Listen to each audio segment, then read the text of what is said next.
सोचो, 2038 का एक सूर्योदय, हिंद महासागर के बीचों बीच 70,000 टन का एक विशालकाय जहाज खड़ा है। उस पर से एक साथ 12 रफाल एम और 8 TDBF गरजते हुए उड़ान भरते हैं। न्यूक्लियर रिएक्टर की वजह से ये सालों तक बिना रुके घूम सकता है। चीन का फुजियान सामने आता है तो एक झटके में उसकी सारी हेकड़ी निकल जाती है। दुनिया देखती रह जाती है और पूछती है, ये कौन सा कैरियर है? जवाब सिर्फ एक, इंच विशाल। लेकिन सवाल ये है, क्या ये सच में बनने वाला है या अभी भी सिर्फ कागजों में है? इस वीडियो के अंत तक तुम्हें पूरा सच पता चल जाएगा कि हिंद महासागर का अगला बादशाह कौन होने वाला है। चलो शुरू करते हैं।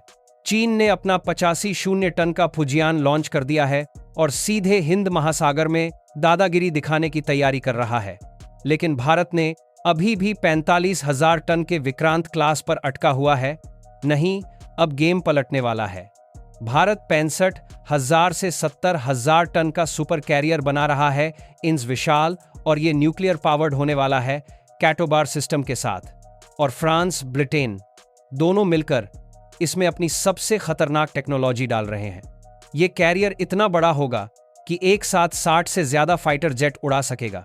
रफाल एम, TEDBF और deck based 5th generation fighter, सब एक साथ। लेकिन असली सवाल यह है, क्या ये 2035 तक तैयार हो जाएगा या नहीं? और अगर हां, तो हिंद महासागर में चीन का क्या होगा? वीडियो खत्म होने से पहले बताऊंगा वो एक सीक्रेट जो अभी तक कोई नहीं बता रहा, तो पूरा देखना, स्किप मत करना। सबसे पहले रियलिटी चेक करते हैं भाइयों। नवंबर 2025 तक इंच विशाल के लिए CCS से फॉर्मल अप्रूवल तो नहीं आया है, लेकिन जो बैकग्राउंड में हो रहा है वो बिल्कुल पक्का और कंक्रीट है। इंडियन नेवी ने MOD को साफ साफ बता दिया है, अब 45,000 टन वाले छोटे कैरियर का जमाना गया। चीन का 85,000 टन का फुजियान हिंद महासागर में घुसपैठ की तैयारी कर रहा है, तो हमें 65,000 से 70,000 टन का सुपर कैरियर चाहिए कैटोबार सिस्टम के साथ। और सितंबर 2025 में रिलीज हुए TPCR 2025 रोड मैप में ये सब ब्लैक एंड व्हाइट में लिखा है। अगले 15 सालों में कम से कम 10 न्यूक्लियर प्रोपेल्ड सरफेस शिप्स, जिनमें इंच विशाल जैसा एक एयरक्राफ्ट कैरियर शामिल होगा। ये कोई जंगली कल्पना नहीं, बल्कि ऑफिशियल डॉक्यूमेंट है जो DRDO और इंडस्ट्री को गाइड कर रहा है। इसका मतलब विशाल न्यूक्लियर ही चलेगा, क्योंकि ये हाई एंड्योरेंस देगा, लंबी रेंज, कम कार्बन एमिशन और इंडो पैसिफिक में सालों तक बिना रिफ्यूलिंग के गश्त। अब सोचो, बारसी पहले से ही SPANCH SSBN के लिए एक 190 MW का पावरफुल रिएक्टर डेवलप कर रहा है। ये रिएक्टर P-77 SSN और SPANCH क्लास सबमरीन्स के लिए बनाया जा रहा है, जो 83 MW वाले अरिहंत क्लास से 2 गुना ताकतवर है। रिफ्यूलिंग साइकिल 10 साल तक की, स्टेल्थ फीचर्स बेहतर और सेफ्टी लेयर्स के साथ विशाल के लिए 3-4 ऐसे रिएक्टर ट्विन कॉन्फ़िगरेशन में लगेंगे, जो 500-550 MW पावर जनरेट करेंगे। बार्क ने इंच चक्र II के रशियन 190 MW रिएक्टर से सीखा है, तो ये घरेलू टेक्नोलॉजी पर बेस्ड होगा। मतलब सबमरीन प्रोग्राम से मिली एक्सपीरियंस सीधे कैरियर में लगेगी। कोई 15-20 साल की देरी नहीं। ये प्लान नेवी को ब्लू वाटर फोर्स बनाएगा, जहां एक कैरियर स्ट्राइक ग्रुप चाइना के फुजियान को चैलेंज कर सके। लेकिन असली ट्विस्ट ये है, क्या ये 2026 में अप्रूव हो जाएगा या बजट की वजह से रुक जाएगा? आगे जानो। अब सबसे बड़ा ट्विस्ट, फ्रांस ने ऐसा ऑफर दिया है जो कोई मना नहीं कर सकता। नेवल ग्रुप ने बोला है, हम पैंग का डिजाइन दे देंगे, न्यूक्लियर प्रोपल्शन का पूरा नॉलेज शेयर करेंगे, EMOL सिस्टम का भी, और कोचीन शिपयार्ड में ही बनाएंगे साथ में। यानी भारत अपना विशाल बनाएगा, फ्रांस अपना अगला कैरियर बनाएगा, लेकिन टेक्नोलॉजी एक ही होगी।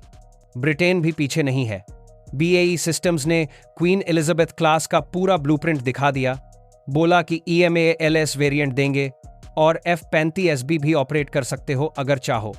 अमेरिका एमाल्स देने में कंजूसी कर रहा है, तो भारत ने बोल दिया, ठीक है, हम खुद बना लेंगे या यूरोप से ले लेंगे। अब ये समझो कि ये कैरियर कितना खतरनाक होगा। 65,000 70,000 टन का डिस्प्लेसमेंट, 300 मीटर से ज्यादा लंबा, 3 EMALS catapult, 60+ aircraft, Rafale M heavy load के साथ उड़ेंगे, TDBF डेक बेस्ड AMCA का भी प्लान है, प्लस ड्रोन स्वार्म, AWC और अगला जनरेशन रडार। ये स्टोबार नहीं है, ये फुल कैटोबार है। मतलब गर्मी में भी फुल लोड और फुल फ्यूल के साथ फाइटर उड़ेंगे, और न्यूक्लियर है तो रिफ्यूलिंग 20 साल में एक बार। ये सालों तक बिना रुके इंडो पैसिफिक में रहेगा। अब थोड़ा रुक जाओ, बहुत लोग बोल रहे हैं सबमरीन बनाओ, कैरियर पुराना हो गया।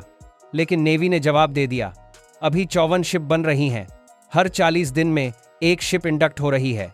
P-75 का अप्रूवल आ गया, 6 SSN का भी, प्रोजेक्ट 76 भी चल रहा है। लेकिन कैरियर पावर प्रोजेक्शन है। एक कैरियर स्ट्राइक ग्रुप में 8-10 शिप होती हैं, 70-80 एयरक्राफ्ट। एक ही जगह पर इतनी ताकत कोई सबमरीन नहीं दे सकती। और जब दुश्मन का कैरियर हिंद महासागर में आएगा तब 2 कैरियर ग्रुप से जवाब देंगे। अब असली बात, 2026 में CCS अप्रूवल आएगा, 2028-29 में की लेंग, 2037-38 तक कमिश्निंग, क्योंकि विक्रांत क्लास 2040 तक रिटायर होगा और विशाल ठीक टाइम पर आ जाएगा। और ये कोई 45-0 टन वाला नहीं होगा, ये चाइना का फुजियान को सीधा चैलेंज करेगा। और जब ये 2038 में पहली बार हिंद महासागर में निकलेगा ना, तो पूरा विश्व देखेगा। तो अब बताता हूं वो सीक्रेट जो मैंने कहा था। नवंबर 2025 तक की ताज़ा रिपोर्ट से पता चल रहा है कि फ्रांस के साथ INS विशाल पर सहयोग लगभग तय हो चुका है। फरवरी 2025 में नेवल ग्रुप ने अपना प्रस्ताव रखा, जहां वे अपने पैंग प्रोजेक्ट का डिजाइन शेयर करने को तैयार हैं। वो 75,000 टन का न्यूक्लियर कैरियर जो 2038 तक फ्रेंच नेवी में शामिल होगा। इसमें एमाल्स कैटापुल्ट सिस्टम, एडवांस्ड अरेस्टोर गियर और फ्लाइट डेक का पूरा ब्लूप्रिंट शामिल है। फ्रांस ने साफ कहा है कि वे न्यूक्लियर प्रोपल्शन का नॉलेज ट्रांसफर नहीं करेंगे, लेकिन नॉन न्यूक्लियर पार्ट्स जैसे रडार, सेंसर फ्यूजन और एयरक्राफ्ट हैंगर भारत को सप्लाई करेंगे। ये पार्टनरशिप कोचीन शिपयार्ड में जॉइंट R&D पर फोकस करेगी, जहां भारत अपना 65,000-70,000 टन का विशाल बनाएगा। और हां, 2026 में प्रेसिडेंट मैक्रोन की भारत यात्रा या मोदी मैक्रोन समिट में इसका फॉर्मल अनाउंसमेंट होने की पूरी संभावना है। ये डील इतनी बड़ी होगी कि अप्रैल 2025 में साइन हुई 26 रफाल एमजेट्स की $8 बिलियन वाली डील भी छोटी लगेगी, क्योंकि ये न सिर्फ टेक्नोलॉजी ट्रांसफर लाएगी, बल्कि भारत को कैटोबार सिस्टम का मास्टर बना देगी। परिणामस्वरूप भारत दुनिया का तीसरा देश बन जाएगा जिसके पास अमेरिकी non American nuclear aircraft carrier होगा, फ्रांस के चार्ल्स डी गॉल के बाद। ये कदम TPCR 2025 रोड मैप को रियलिटी में बदल देगा, जहां 10 न्यूक्लियर सरफेस शिप्स का प्लान है।